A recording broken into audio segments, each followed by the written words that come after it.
আজ আপনাদের জন্য এপিসোড 4। রাস্তাটা অন্ধকার নয়, কিন্তু নির্জন। অন্যদিন রাস্তায় 2-3টে কুকুর কুণ্ডুলি পাকিয়ে শুয়ে থাকে, আজ তারাও নেই। কর্পোরেশনের আলোয় সারা রাস্তায় একটা হলুদ মায়াবী পরিবেশ তৈরি করেছে। পলাশ ধীরে ধীরে হেঁটে চলেছে সামনের দিকে। অনেক আশা নিয়ে সে রণজয়ের কাছে গিয়েছিল। সে ভাবতেও পারেনি রণ আজকেও তাকে ফিরিয়ে দেবে, কিন্তু পলাশের যে তাকে এই সময় ভীষণ দরকার ছিল। সে কি একলা পারবে? হঠাৎ চলতে চলতে রাস্তার মাঝেই থমকে দাঁড়িয়ে পড়ল পলাশ। সে যেখানে দাঁড়িয়ে আছে সেটা তারই পাড়া, আর 40 পায়ের মতন হাঁটলেই তার বাড়ির লোহার গেট। কিন্তু হঠাৎ রাস্তার সবকটা আলো একসাথে দপদপ করে উঠল। ভ্রু কুঁচকে উঠল পলাশের। রাস্তার মাঝ বরাবর একটা বুড়ো দাঁড়িয়ে আছে, ঠিক তার থেকে হাত 50 দূরে। মুখটা আলো ছায়ায় স্পষ্ট বোঝা যাচ্ছে না, কিন্তু হঠাৎ এটা কিসের গন্ধ যেটা তার নাকে এসে ধাক্কা মারছে? একটা বিশ্রী চামড়া পোড়া গন্ধ না? একটা শিরশিরে অনুভূতি ছড়িয়ে পড়ছে তার সারা শরীর জুড়ে। তাহলে কি? ঠিক তখনই পিছন দিকে একটা পা টানার শব্দ হতেই চমকে পলাশ পেছন ঘুরল। আর যা দেখল তাতে অজানা আতঙ্কে বুকের ভেতরটা খালি হয়ে গেল তার।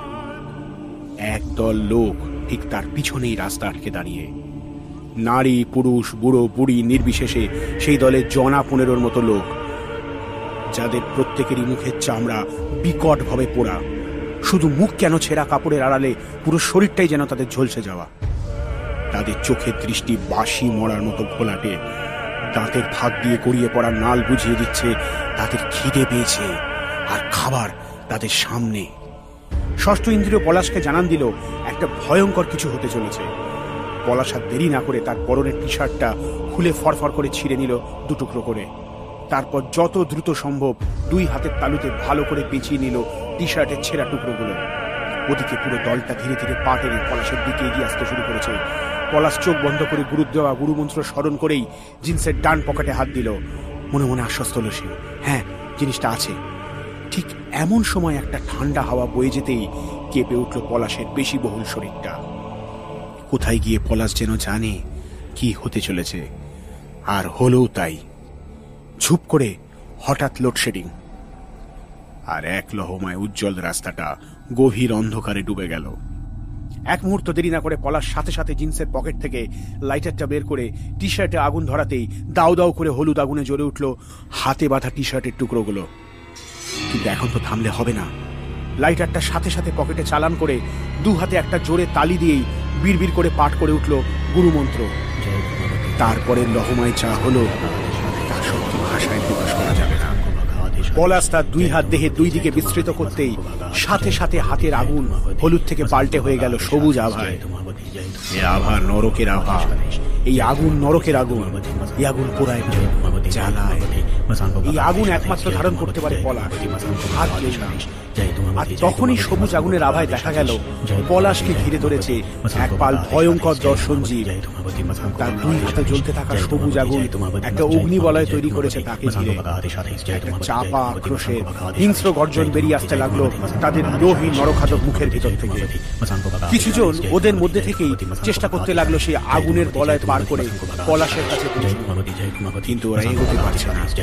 সবুজ আগুনের অভদ্রে বলয় পার হওয়া তাদের ক্ষেত্রে সাধ্য নয়। যাদের শরীর সেই আগুনের বলয় ছিল তারা মুহূর্তে পুরো ছাই হয়ে হাওয়ায় মিলিয়ে গেল। কিন্তু কতক্ষণ তাদের এইভাবে আটকে রাখতে পারবে পলাশ? রুদ্রাক্ষের মালার ভেতর লুকিয়ে থাকা পলাশের কবজির না গুলকি ভয়ঙ্কর ভাবে জ্বলতে শুরু করেছে। এই যে ভয়ঙ্কর বিপদের শব্দ, নরকজীবের দল তাকে ঘিরে ধরেছে চতুর্দিক থেকে। তাদের হিংস্র সদন্ত বারবার জানান দিচ্ছে একবার পলাশকে বাগে ফেলেই ছিঁড়ে কুটি কুটি করে তাকে খেয়ে ফেলবে তারা। ওদিকে পুড়তে পুড়তে হাতের কাপড় ধীরে ধীরে ছাই হয়ে যাচ্ছে। তার মানে আগুন তো নিভে যাবে এবার। পলাশ মনে মনে প্রমাদ গুনল। হাতের কাপড়ে জ্বলতে থাকা সবুজ আগুনের শিখা ধীরে ধীরে কমতে শুরু করতেই তাকে ঘিরে তৈরি করা বৃত্ত ছোট হতে লাগলো। ওদের চোখ মুখ চকচক করে উঠল এক আদিম উল্লাসে। তখনই আগুনের বলয় ভেদ করে বাম হাতের কবজিতে একজন নরকজীব চেপে ধরতেই ভয়ঙ্কর যন্ত্রণায় আর্তনাদ করে উঠল পলাশ। উফ, কি বিভৎসভাবে জ্বলে উঠল হাতের সেই জায়গাটা। সেই মুহূর্তে পলাশের মনে হলো চোখের সামনে যেন ভেসে উঠছে অন্ধকার পাহাড়ি এক গ্রামের ছবি। একটা পোড়া গির্জা, একটা বড় লোহার গেট, আর একটা অদ্ভুত নকশা। পাইন বনের মাঝে একটা গোরস্থান, খুঁটির সাথে বাঁধা জ্বলন্ত দেহ, আর্তনাদ করতে করতে পুড়ছে অসংখ্য জীবন্ত মানুষ। পলাশ আর নিতে পারছিল না। মনে হচ্ছিল কে যেন তার সারা শরীরে অদৃশ্য ব্লেড দিয়ে চিরে দিচ্ছে ভয়ঙ্কর ভাবে। মনে হলো চোখের সামনে ঘন অন্ধকার, আর সেই গভীর অন্ধকারে সে যেন ডুবে যাচ্ছে। ঠিক তখনই একটা নীল আলোর বিস্ফোরণ হলো। একটা প্রবল নীল আগুনের স্রোত আচমকা কাউকে কিছু বুঝে না ওঠার সুযোগ দিয়ে ঠিক ওদের মাঝখানে এসে পড়লো। আর যে পলাশকে চেপে ধরেছিল সে সেই নীল আগুনের স্রোতে ভয়ঙ্কর ভাবে পুরো মরণ আর্তনাদ করে উঠল।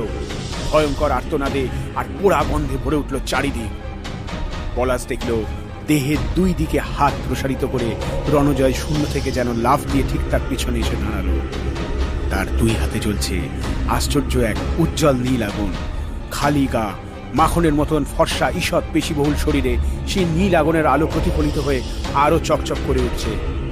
পিঠের দিক থেকে বেরিয়েছে দুটো বিরাট বড় সাদা ডানা। সে দুটো তখনও তিত্তির করে কাঁপছিল। স্বর্গদ্বার রক্ষী সে, পিঠে তো তার ডানা থাকবেই। ডান হাতে কনুই থেকে কবজি পর্যন্ত পলাশের মতন পেঁচানো রুদ্রাক্ষের মালা, যার ভিতর লুকিয়ে আছে জীবন্ত গরুর উল্কি। তার স্বর্গদ্বার রক্ষী হওয়ার চিহ্ন। এই রণজয়কে একটু আগে রণজয়ের সাথে একেবারেই মেলানো যায় না। চোয়াল শক্ত, চোখে এক অদ্ভুত কাঠিন্য। রণজয়কে দেখেই লাখুনরা একটু থমকে গিয়েছে। স্বর্গদ্বার রক্ষীর কথাটা তারা একদম আন্দাজি করতে পারেনি। তারা তাদের প্রাথমিক বিহ্বলতা কাটিয়ে ওদের ঘিরে রাখা বৃত্ত ছোট করে যেই এগোতে যাবে, ঠিক তখনই যা হলো তা নিজের চোখে না দেখলে বিশ্বাসই করা যাবে না। রণজয় চোয়াল শক্ত করে দুই হাতে তালির আকারে জড়ো করলেও সাথে সাথে সেই নীল আগুন আচমকা ছড়িয়ে পড়লো ওর পিঠের দুই দিক থেকে বেরোনো সাদা ডানা জুড়ে। সাথে সাথে একটা তীব্র নীল আগুনের হলকা ছড়িয়ে পড়তে লাগলো জায়গাটা জুড়ে। সেই আগুনের হলকার আয়ত্তে যে নরক জীবেরা ছিল তারা চোখের নিমেষে পুড়তে লাগলো। অনেকে নিমেষে পুড়ে ছাই হয়ে গেল, অনেকে আজ জ্বলা হয়ে দূরে সরে গেল, আবার অনেকে সেই ভয়ঙ্কর পরিণতি দেখে যেদিকে পারল পালিয়ে বাঁচল। পলাশ আর পারছিল না। সে ধপ করে রাস্তার উপরই বসে পড়ল। আমায় ক্ষমা করে দে পলাশ, আমি তখন তোকে ওভাবে বারণ করতে চাইনি। কিন্তু রণজয়কে মাঝপথে থামিয়ে পলাশ বলে উঠল, তোর আমার কোনো কৈফিয়ত দেওয়ার দরকার নেই। তুই রুদ্রাক্ষের মালা ধারণ করেছিস, এই অনেক আমার জন্য। কিন্তু আমাদের হাতে একদম সময় নেই রে রণ। আমাদের যত তাড়াতাড়ি সম্ভব কনজাং যেতে হবে। কনজাং মানে সিকিম? অবাক হওয়া রণজয়ের মুখের দিকে তাকিয়ে পলাশ বিড়বিড় করে বলে উঠল, হ্যাঁ, সিকিমের ওই গ্রামেই আমাদের সব প্রশ্নের উত্তর লুকিয়ে আছে রণ, ওইখানেই লুকিয়ে আছে। সরু এবড়োখেবড়ো পাহাড়ের ঢালে উঠতে গিয়ে গাড়িটা ভয়ঙ্করভাবে নেচে উঠতেই রণজয় পিছনের সিট থেকে বলে উঠল, अंकल जी थोड़ा धीरे चलाइए, आप तो गाड़ी खाई में गिरा देंगे। চালক ভদ্রলোক সেই কথার প্রত্যুত্তর না দিয়ে গাড়ি একই গতিতে চালাতে লাগলো। রণজয় বিরক্ত হয়ে পলাশের দিকে তাকালো।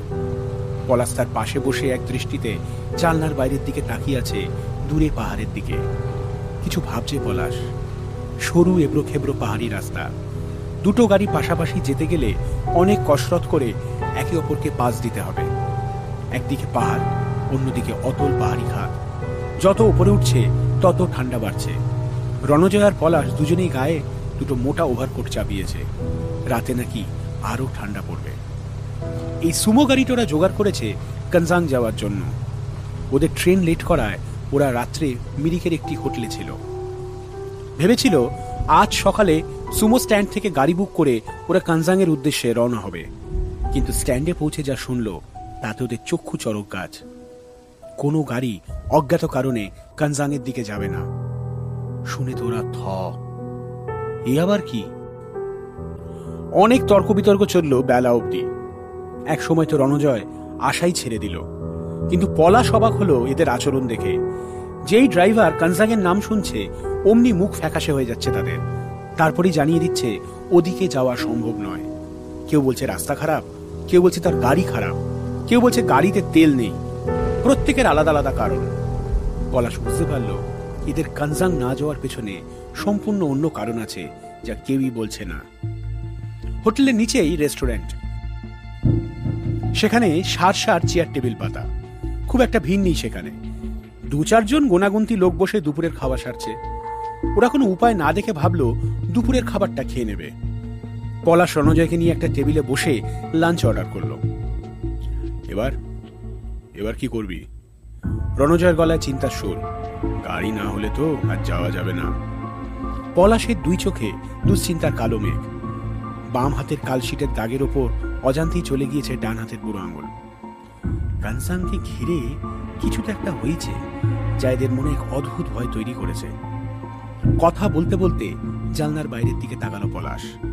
সমগ্র উপত্যকা জুড়ে মেঘ আর কুয়াশার ঘন আস্তরণ নেমে আসছে ধীরে ধীরে। আর ঠিক তখনই সামনের টেবিলের লোকটি মুখ তুলে প্রায় ফিসফিস করে বলে উঠল, পুরা কানজাং সাপিত হো চুকা হ্যায় সাব। রণজয় চমকে উঠল। কি বলছে সামনের বছর 40 লোকটা? কি? পলাশ লোকটির মুখের দিকে তাকিয়ে অবাক গলায় বলে উঠল, পুরো কানজাং অভিশপ্ত হয়ে গেছে। শের কানজাং নাহি। লোকটি গলার স্বর আরো নামিয়ে নিল। पहाड़ी के उस शोर में रहने वाला कुल मिलाकर 6 गांव है। कंजांग, लिजिंग, लुरथांग, रूबेन, लुरखा और खिमसिंग। कंजांग का कहर अब लेजिंग को छू रहा है। सब कहते हैं बाकी गांव का भी वही हालत होगी जो कंजांग की हुई है। इसीलिए यहाँ का कोई बंदा पहाड़ी के उस शोर से नहीं जा रहा है। कुछ दिन पहले एक बच्चा जीत करके अपना कुछ दोस्त को लेकर कंजांग की तरफ निकले थे। उस दिन से बाद उस लड़का को और उसका दोस्त का कुछ आता पता नहीं है। एक खौफ का कहर पूरा पहाड़ में छा रहा है। हालात अब ऐसा हो चुका है कि उस लोग जगह का नाम लेना भी अपशकुन बनता है। 1 मिनट, রণজয় বলে উঠল। कहर? কিরকম कहर? आज से 3 दिन पहले पूरा कंजांग का लोग लापता हो गया अचानक। कहाँ गए वो सब किसी को नहीं पता। रह गए सिर्फ उनका खाली घर और लोगों का हाथ जले नाखून बाल। কথা বলতে বলতে লোকটার ফর্সা মুখের প্রত্যেকটা পেশি কেঁপে উঠল যেন। পলাশ একবার তাকালো রণজয়ের দিকে। রণজয়ের কপালে চিন্তার ভাঁজ ক্রমশ ঘন হচ্ছে। তাহলে কানজাংয়ে এখন কেউ থাকে না? পলাশ প্রশ্ন করে উঠতেই লোকটি বলে উঠল, শোনা যাতা है गांव के बाहर जो गिरजा है वहां के पादरी फादर डोंगपो का कुछ नहीं हुआ है और उस गिरजा में रहते हैं। পলাশ ফিরল রণজয়ের দিকে। তুই বুঝতে পারছিস আমি কেন বারবার কানজাং আসার কথা বলছিলাম? আমাদের কানজাং যাওয়াটা ভীষণ জরুরি। একটা কোটা গ্রামের লোক রাতারাতি উধাও, পড়ে আছে শুধু আত্মরা চুল আর নখ। আমার ইনটিউশন বলছে কানজাংকে ঘিরে এক ভয়ঙ্কর রহস্য ঘূর্ণিপাক খাচ্ছে রণ। সেই রহস্য ভেদ করতে না পারলে এক বিধ্বংসী সর্বনাশ সবকিছু শেষ করে দেবে রণ। সবই তো বুঝলাম, কিন্তু যাবি কি করে? রণজয় পলাশের দিক থেকে চোখ সরিয়ে বাইরের দিকে তাকালো। শুনতেই তো পেলি এখানকার কোনো ড্রাইভার ওই দিকে যাচ্ছে না। তাহলে? এমন সময় পলাশ চিমটি কেটে রণকে কি একটা দেখবার জন্য ইঙ্গিত করলো। রণ পলাশের চোখের দৃষ্টি অনুসরণ করে দেখল সামনের লোকটি যেখানে বসে খাচ্ছিল সেই টেবিলেই একটি গাড়ির চাবি। ওরে বাস, তার মানে লোকটার গাড়ি আছে। আপনার কাছে গাড়ি আছে? লোকটি কিছু না বলে মাথা নাড়ল। আপনি আমাদের নিয়ে যেতে পারবেন? আমরা কিন্তু গাড়ির ভাড়ার জন্য যত লাগবে তত দিতে রাজি আছি। লোকটি চোখ তুলে তাকালো। मैं उस तरफ ही जा रहा हूं, आप लोग आ सकते हैं, पर उससे पहले आप बताइए आप लोग कंजांग क्यों जाना चाहते हैं? পলাশ কিছু বলতে যাচ্ছিল, তার আগে রণজয় বলে উঠল, আমরা রিপোর্টার। কানজাংয়ে হওয়া এই রহস্যের সমাধান করতে আমাদের পাঠানো হয়েছিল অফিস থেকে। এই নিয়ে একটা স্টোরি করতে হবে আমাদের। লোকটি কি রণজয়ের কথা বিশ্বাস করলো? কে জানে। মুখের ভাব দেখে কিছু বোঝা গেল না। পলাশ বুঝল রণ আসল কথাটা এই মুহূর্তে প্রকাশ করতে চায় না। হঠাৎ পলাশের কি একটা মনে হতেই প্রশ্নটা করে বসলো, पर आप क्यों वहां पर जाना चाहते हैं? লোকটি পলাশের কথা শুনে এক মুহূর্ত কি যেন ভাবলো, তারপর বিড়বিড় করে বলে উঠল, मैं मैं अपने बेटे को ढूंढने उस तरफ में जा रहा हूँ। আপনার ছেলে? রণজয় অবাক।